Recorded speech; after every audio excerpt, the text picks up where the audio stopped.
এজন্য আল্লাহ রাব্বুল আলামিন আমাদেরকে বলছেন, ইয়া আইয়ুহাল ইনসানু মা গাররাকা বিরাব্বিকাল কারীম।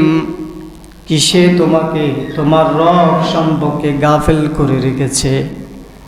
কিসে তোমাকে তোমার রব সম্পর্কে বেখবর করে রেখেছে?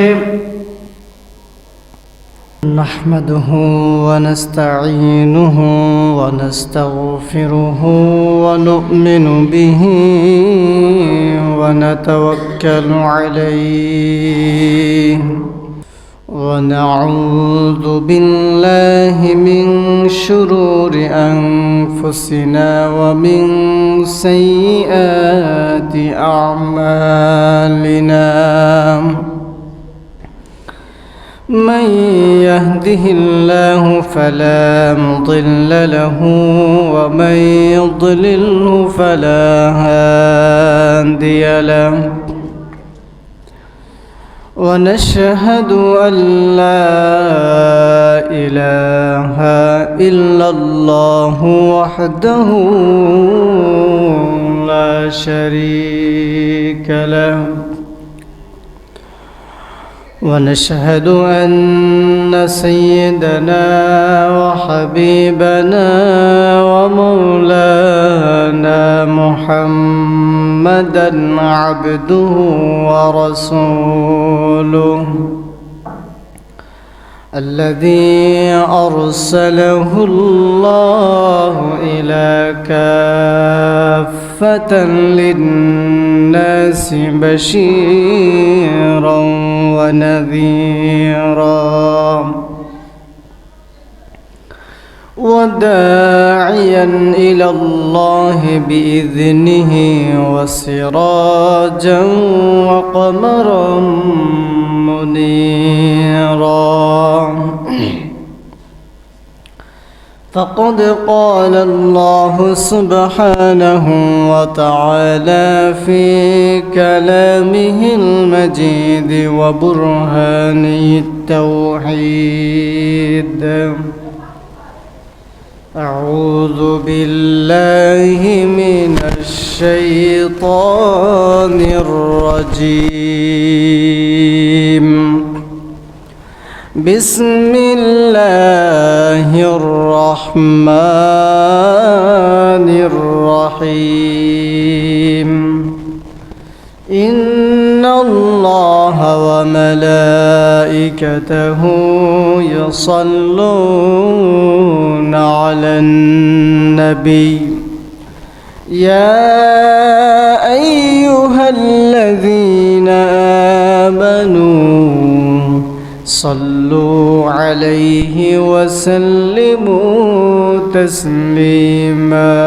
اللهم صل على سيدنا مولانا محمد وعلى آل سيدنا مولانا محمد.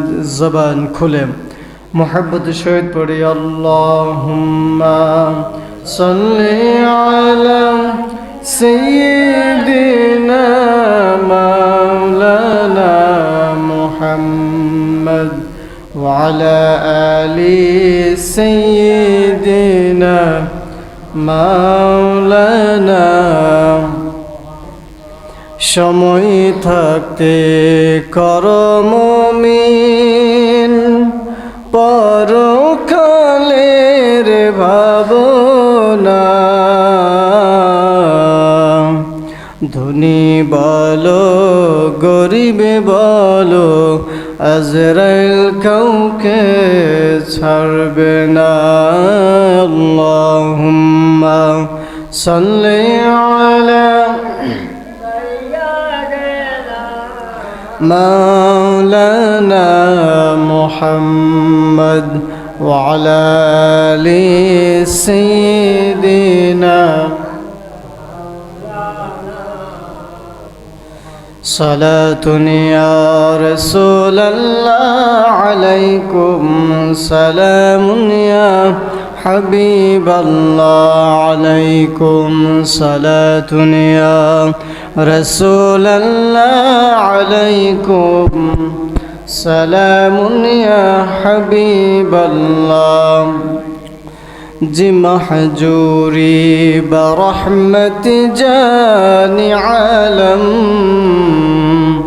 تراحم يا رسول الله تراحم صلاة يا رسول الله عليكم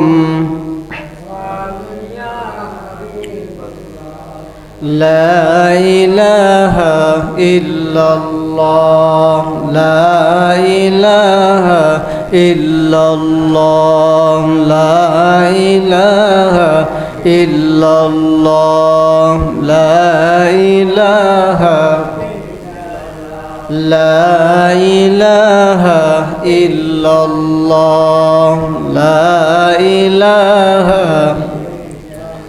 لا إله إلا الله لا إله لا إله إلا الله لا إله لا إله إلا الله محمد رسول الله صلى الله عليه وسلم কিসে তোমাকে তোমার রব সম্পর্কে গাফেল করে রেখেছে মা গররাকা বিরব্বিকাল কারীম সম্মানিত হাজিরিন আল্লাহ রাব্বুল আলামিন আমাদেরকে স্মরণ করিয়ে দিয়ে বলছেন আমাদের এমন একটি সময় অতিবাহিত হয়েছে এমন একটি স্থান কাল অতিবাহিত হয়েছে যে সময়টাতে আমরা উল্লেখযোগ্য বলতে কিছুই ছিলাম না আল্লাহ রাব্বুল আলামিন সেখান থেকে আমাদের অবস্থান আমাদের আমি নামক ব্যক্তি আজকের এই পর্যন্ত এই পরিস্থিতিতে আমরা এসে পৌঁছেছি সূরা আদ-দাহরের প্রথম নম্বর আয়াত আল্লাহ তাআলা বলেন হাল আতা আলাল ইনসানি হিনুম মিনাদ দাহরি লাম ইয়াকুন শাইআম মাযকুরা আল্লাহ বলেন হাল আতা আলাল ইনসান হিনুম মিনাদ দাহরি লাম ইয়াকুন শাইআম মাযকুরা স্মরণ করো তুমি তোমার সেই সময়টাকে যে সময়ে তুমি নামক ব্যক্তি বলতে উল্লেখযোগ্য কিছুই ছিল না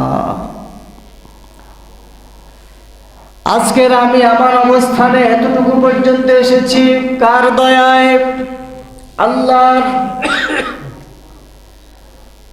একটা সময়ে আমাদের অস্তিত্ব বলতে শুধুমাত্র আমাদের বাবার পিঠের মধ্যে এক ফোঁটা নাপাক পানি বলতে কিছুই অবশিষ্ট ছিল না খেয়াল করেন মনে করেন সেই সময়ের কথা যখন আপনি পৃথিবীতে আসেননি আপনার বাবা মাও বিবাহ বন্ধনে আবদ্ধ হননি আল্লাহ রাব্বুল আলামিন সবচাইতে বেশি দয়া করে মায়া করে আপনাকে আমাকে একজন মুসলমান বাবার ঘরে জন্ম দিয়েছেন পাঠিয়েছেন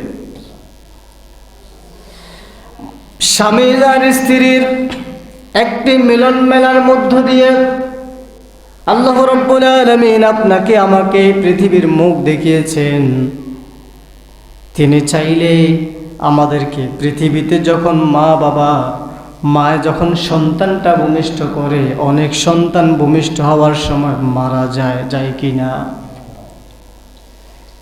সেখান থেকে আল্লাহ রাব্বুল আলামিন আমাদেরকে সেফটি দিয়ে কমপক্ষে 10 মাস 9 মাস পর্যন্ত মায়ের গর্ভের মধ্যে 7টি স্তরের ভিতরে মহান রব্বুল আলামিন আমাদেরকে সেফটি দিয়ে লালন পালন করেছেন আজকে আমাদের যে মুখের গঠন চেহারার গঠন আকৃতি সূরত এটি কি আমরা আমাদের রবের কাছ থেকে চেয়েছি নাকি? চাই না। আল্লাহ রাব্বুল আলামিন সেই কথাই বলছেন, আল্লাযী খালাকাকা ফাসাওয়াকা ফাআদালাক ফি আইয়ি সূরাতিন মা শাআ রাক্কাবাক। আমরা যখন মায়ের গর্ভের মধ্যে ছিলাম, আমাদের মুখমণ্ডলের যে চেহারা, যে আকর্ষণীয় উজ্জ্বলতা, এটি আমরা রবের কাছ থেকে চাইনি। তিনি সবচাইতে দয়া করে, মায়া করে আমাদেরকে এই চেহারার অধিকারী বানিয়ে পৃথিবীতে পাঠিয়েছেন। আল্লাহ রাব্বুল আলামিন যদি আমাদেরকে এই তৌফিকটা দিতেন যে নিজের চেহারাটা নিজে তৈরি করার, নিজের শরীরটা নিজে তৈরি করার, নিজের চেহারার শরীরের গঠনটা যদি নিজেদেরকে তৈরি করার সক্ষমতা মানুষদেরকে যদি আল্লাহ দিতেন, প্রত্যেকে চাইতো হাজার মানুষের চাইতে নিজের শরীরটাকে উন্নত মানের করা, ঠিক কিনা? এই জন্য আল্লাহ রাব্বুল আলামিন আমাদেরকে বলছেন, ইয়া আইয়ুহাল ইনসানু মা গাররাকা বিরাব্বিকাল কারীম। কিসে তোমাকে তোমার রব সম্পর্কে গাফিল করে রেখেছে? কিসে তোমাকে তোমার রব সম্পর্কে বেখবর করে রেখেছে? এই জন্য এই পৃথিবীর জীবন পরিচালনার ক্ষেত্রে, এই দুনিয়ার জীবন যাপন করার ক্ষেত্রে আমাদের একটি সীমাবদ্ধতা আছে না নাই? একটি সীমাবদ্ধতা আমাদের আছে না নাই? আল্লাহ রাব্বুল আলামিন কোরআন কারীমে এক জায়গায় বলেন, ফারিকুম ফিল জান্নাহ ওয়া ফারিকুম ফিস সাঈর। যারা সত্যবাদীতে বিশ্বাসী, ইয়াউমে আখিরাতে যারা বিশ্বাসী, ইয়াউমে বারযাখে যারা বিশ্বাসী, আল্লাহ রাব্বুল আলামিনের প্রতি যারা বিশ্বাস স্থাপন করে, প্রত্যেক মানুষকে আল্লাহ রাব্বুল আলামিন এই পৃথিবী থেকে দুটি পথ বাতলে দিয়েছেন। ইচ্ছা শক্তিটা নিজের কাছে ছেড়ে দিয়েছেন। পৃথিবীতে হাজারো মানুষ আছে অহরহ অন্যায় অপরাধের সাথে লিপ্ত, কিন্তু আল্লাহ তাকে সাথে সাথে শাস্তি দেন না। দেয় নাকি? দেয় না। একজন জেনাকার যখন জেনার কাজে লিপ্ত হয়, একজন বেবিচারিণী বেবিচারের কাজে যখন লিপ্ত হয়, আল্লাহ রাব্বুল আলামিন চাইলে তখনই তাকে শাস্তি দিতে পারতেন, কিন্তু তিনি দেন না। আল্লাহর হাবিব মুহাম্মদুর রাসূলুল্লাহ সাল্লাল্লাহু আলাইহি ওয়াসাল্লামের জীবনী থেকে, সাহাবায়ে কেরামদের জীবনী থেকে, আল্লাহর হাবিব মুহাম্মদ আরবি সাল্লাল্লাহু আলাইহি ওয়াসাল্লামের জীবন আদর্শ থেকে আমাদের জন্য যা কিছু শিক্ষণীয়, যা কিছু করণীয়, তা থেকে এক চুল পরিমাণও কেউ যদি বাদ দেয়, কখনো সে মুসলমানের অন্তর্ভুক্ত হতে পারে না। সাহাবায়ে কেরাম রাদিয়াল্লাহু তাআলা আনহুমা আল্লাহর হাবিবের কাছ থেকে শিক্ষা নিয়ে তারাও রাষ্ট্র পরিচালনা করেছেন। তারাও আল্লাহর হাবিবের প্রতিনিধিত্ব হয়ে দুনিয়ার মানুষের প্রতিনিধিত্ব করেছেন। খলিফাতুল মুসলিমিন যারা ছিলেন, এই পৃথিবীতে যাদের প্রতি আল্লাহ রাব্বুল আলামিন জান্নাতে সার্টিফাই করে দিয়েছেন, তারাও এই আতঙ্কে থাকতো, আমার নামটা না জানো, আমার নামের আগে না জানো মুনাফিক বসে গিয়েছে নাকি, না জানে আমি কোনো গুনাহের কাজে লিপ্ত হয়ে গিয়েছি নাকি। আল্লাহর নবীর একজন সাহাবী খলিফাতুল মুসলিমিন হযরত ওমর মাঝে মাঝে আল্লাহর নবীর আরেকজন সাহাবী হুযায়ফাতুল ইয়ামিনকে জিজ্ঞাসা করতেন, রাসূল যে তোমার কাছে মুনাফিকদের লিস্টটা দিয়ে গিয়েছে, ওই নামের মাঝে আমার নামও কোনো আছে নাকি একটু চেক করে বলো। যারা এই পৃথিবীতে জান্নাতের সার্টিফিকেট পায়, বলা যায় আল্লাহ রাব্বুল আলামিন এই পৃথিবীতেই যাদেরকে জান্নাতের টিকিট দিয়ে দিয়েছেন, তাদের আখিরাত নিয়ে এই টেন্ডেন্সি, এই মাথা ব্যথা, না জানি আমার ইমানটা ভেঙে গেছে নাকি, ওযু ভেঙে গেলে কোনো ইবাদত হয় নাকি, কথা বলতে হবে। নামাজ পড়ার জন্য ওযু করা শর্ত, ওযু আপনাকে করা লাগবে, না হয় নামাজ হবে না। এইভাবে যদি আপনার ইমান ভাঙারও কিছু কারণ রয়েছে, আপনার আমার যদি ইমান ভেঙে যায় এমন ভুল করার কারণে, শিরক থেকে নিয়ে শুরু করে আল্লাহ বিধিবিধানের প্রতি অস্বীকৃতি লালন করার কারণে যদি আমাদের ইমানটা ভেঙে যায়, ইমান ভেঙে গেলে তাওবা করা ছাড়া আর ইমান আসে না, ইমান ফিরে পাওয়া যায় না। আমাদের মধ্যে অনেককে দেখা যায় আল্লাহর আইনের সাথে সরাসরি কুফরি করে, আছে না নাই? জান্নাতের টিকিট যিনি দেন তিনি কে? কথা বলেন, জান্নাতের টিকিট যিনি দেন তিনি কে? আর এই টিকিটের ব্যাপারে নিয়ে উপাস্য করা, হাস্য রহস্য করা, ঠাট্টা মশকরা করা, এটা কোনো মুসলমানের কাম্য হতে পারে নাকি?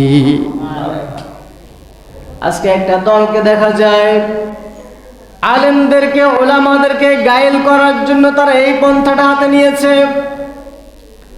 মাইক ফাইলেই বলে একদল জান্নাতের টিকিট বিক্রি করছেন, বলে কি বলে না?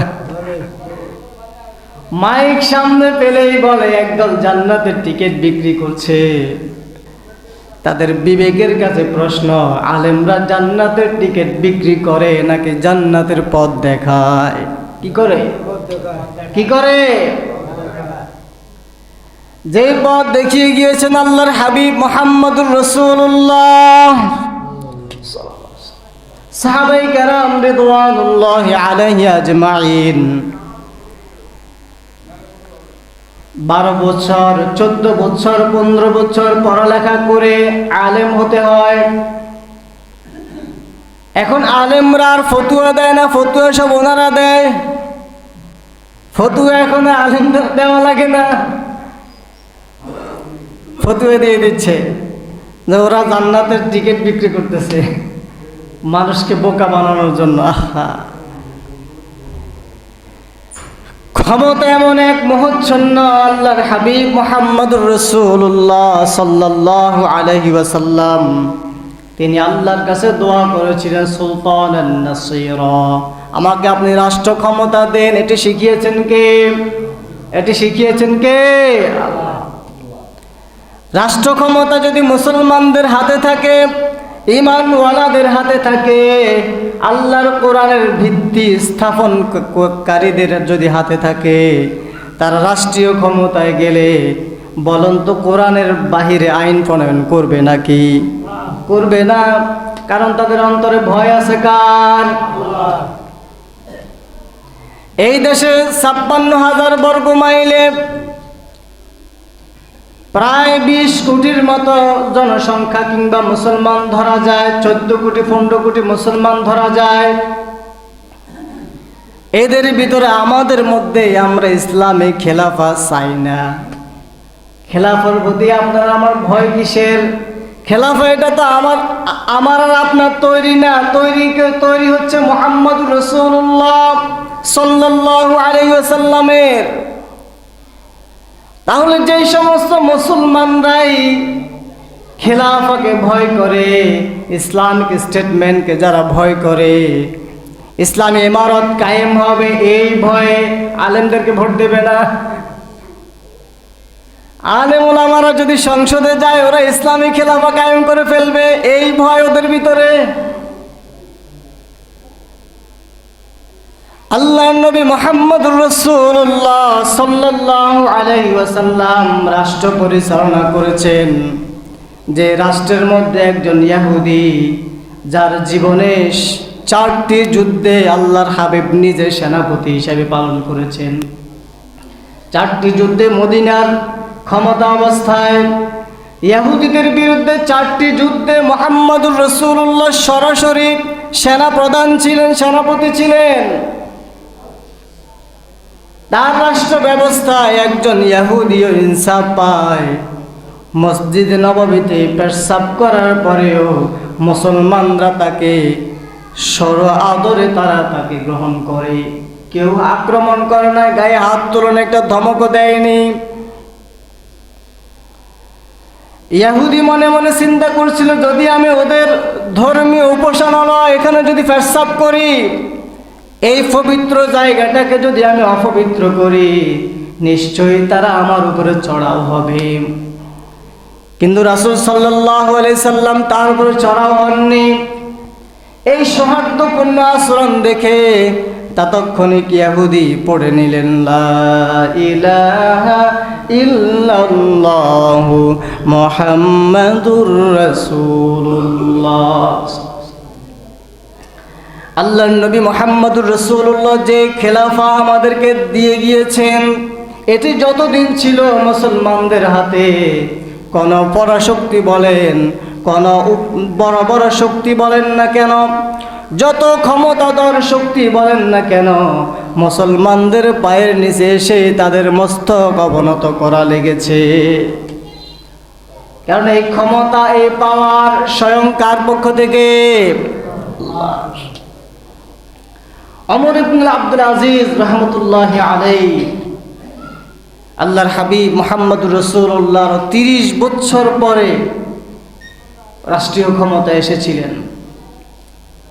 তার যুগে যাকাত দেওয়ার জন্য ঢোল পিটিয়ে পিটিয়ে গ্রামে গ্রামে ঢোল পিটিয়ে পিটিয়ে বলা হতো, যাকাত কে নিবে, যাকাত কে নিবে। আর নাস্তিক্যবাদরা, ইসলাম বিদ্বেষীরা প্রসার করে বেড়াচ্ছে ঢালাওভাবে, ইসলামী খেলাফা যদি কায়েম হয়ে যায়, হুজুররা যদি ক্ষমতা দখল করে ফেলে, তাহলে দেশের অর্থনৈতিক অবস্থা নাকি শেষ হয়ে যাবে। দেখবেন তাদের বলতে শুনবেন। সম্মানিত হাজিরিন, আল্লাহ সুবহানাহু ওয়া তাআলা আমাদেরকে সহি বুঝ দান করুক, সকল বলুন আমিন। আমাদের যে সীমাবদ্ধতা চলার জন্য আল্লাহ তাআলা যে সীমাবদ্ধতা আমাদেরকে দিয়ে দিয়েছেন, আমাদের ওই সীমাবদ্ধতার প্রতি খেয়াল রাখার প্রয়োজন আছে না নাই? আল্লাহ বলেছেন ডানপন্থী হও, বামপন্থী হওয়ার কোনো সুযোগ নাই। আল্লাহ বলেছেন তাওহীদপন্থী হও, তাওহীদের বিপরীতে অবস্থান নেওয়ার কোনো সুযোগ নাই। আল্লাহ রাব্বুল আলামিন আমাদেরকে সহি বুঝ দান করুক, সকল বলুন আমিন।